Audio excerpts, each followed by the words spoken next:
The Romantic Symphony, the Fourth Symphony of Anton Bruckner, is romantic in the sense of medieval romance, of knightly adventures and courtly love.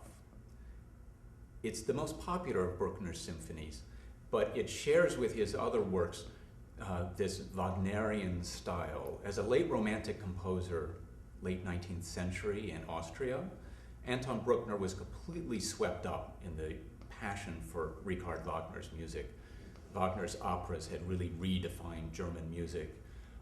And it was Bruckner who brought that style of music into the symphony. That music had been developed for telling stories in operas and music dramas.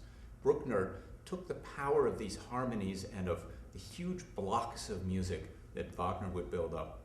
Bruckner built those up within a symphonic form that just bring more cumulative power into the symphony than anybody had heard before. When a Bruckner crescendo reaches the top, the release is just shattering.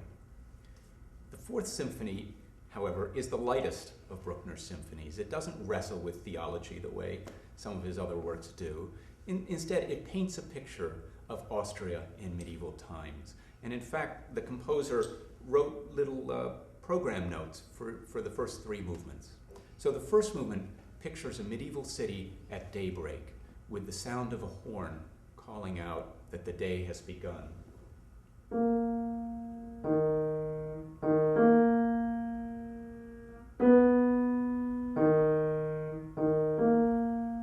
And from that, a string texture builds up. We see daybreak.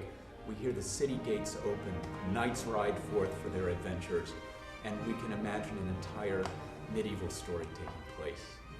The second movement is much more contemplative. It's labeled song, prayer.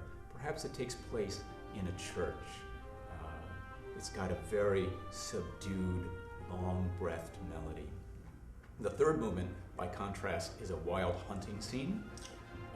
Famous music for massed horns, French horns, and I think the French horns of the New York Philharmonic are going to sound fabulous in this movement.